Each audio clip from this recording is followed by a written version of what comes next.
Disney's annual meeting yesterday. Joining me right now to talk more about that is the CEO and co-founder of Activate, former president and chief operating officer of MTV Networks, Michael Wolff. Michael, it's great to see you. Great to be here. Thank you so much for joining us. I want to get your broad take on what's going on in technology and media, but first let's talk about this. This is the first time the majority of shareholders voted against this type of proposal at the Disney shareholder meeting. Right, and it's pretty odd when only 1.2% of companies have had shareholders vote against a package. But the difference here is, first of all, it's a non-binding vote. Second of all, Bob Iger, his pay is really commensurate with a lot of the CEOs of the companies that they're going to compete against. Maybe the board will change it's non-binding, but at the same time, it's really deserved. I mean, this company's about to go through a massive transaction, $50 billion for the new Fox assets, and a lot of it's tied to the successful completion of that merger. Right. And he's done so well in terms of his acquisition style. Whether you look at Marvel, I mean, those three animation companies that he acquired. They've locked up everything. Lucasfilms. They've locked up everything. Will Comcast be able to bust this up now with Comcast trying to acquire Sky? I don't think that Comcast is going to bust it up because we're not sure who's going to end up owning Sky, and we're not sure what's going to ultimately happen, whether the deal with Fox will close and whether it'll take place. I mean, especially since there's a lot of controversy on the AT&T Time Warner deal. Right. But this industry is quickly consolidating around a small number of companies. Let's talk about that, because even when you look at the stocks involved, you look at the FANG stocks, Facebook, Amazon, Netflix, Google, parent Alphabet, these are the stocks that, even Apple, drive markets. I mean, it's 4 or 5 stocks, and the same thing's happening in the actual industry. Yeah, I mean, so the industry is concentrating. We're going to have a small set of companies. We have Disney, Comcast, whatever happens with AT&T, Time Warner, and at the same time, they're up against these companies like Apple and Netflix and others that are entirely focused also on entertainment. And so what we're about to see is this industry, it's going to become more competitive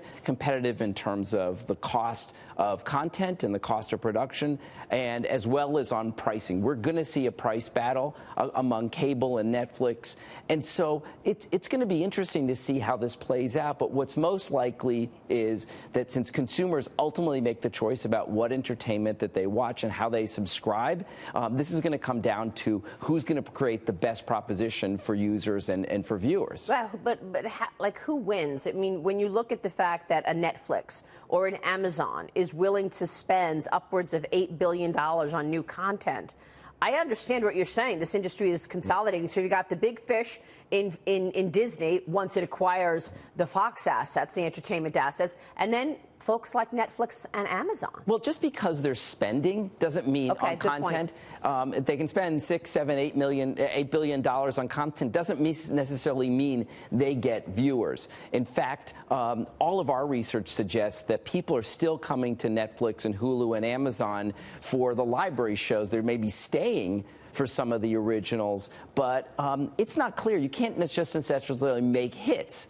Disney has been very smart through the acquisitions you talked about. It's Marvel, it's Lucas, it's all of the other stuff that they own, and they've really pretty much locked up the film market. Right, and we've just seen in the last week, Marvel, Black Panther is an unbelievable phenomenon. It's one of being the biggest film of the year, and they just keep going. And that'll lead to sequels, and that'll lead to sales of the dolls of the company. I mean, it's incredible. So tell me where this goes in terms of what other companies are going to have to do. I mean, when you see the traditional broadcasters out there, what are they going to need to do to best compete? Well, in some cases, they're going to have to try to create their own channels directly to the consumer. And so we're seeing this with CBS Now, where they offer 6,000 titles from the old Paramount library. And of course, a lot of people are going there for Star Trek. At the same time, they're going to have to deepen their local franchises. I mean, local news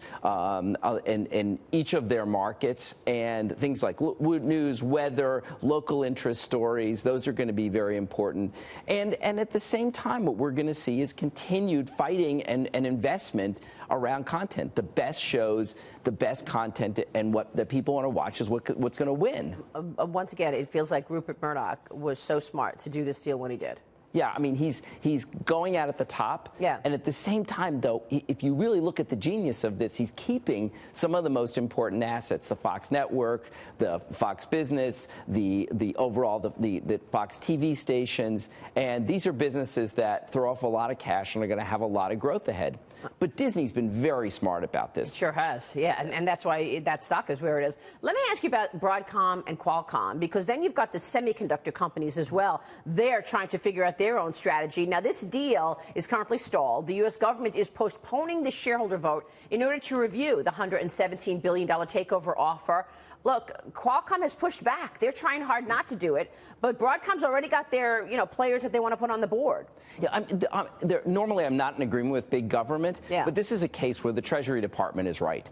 5G, this is the new standard for delivering very, very fast broadband speed to your phone. It's going to be one of the biggest technological innovations. Qualcomm is creating the chips.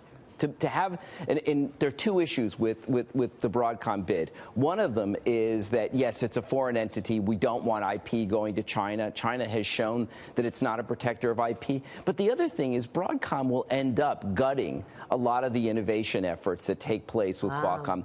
Given the size of this bid and given the amount of debt that they're going to take on, they don't have a choice. So we're going to see innovation that's going to go overseas. So this deal doesn't make sense for America. So what you're saying is, that real quick as we wrap up here, I know you talk to and advise some of the best media companies out there.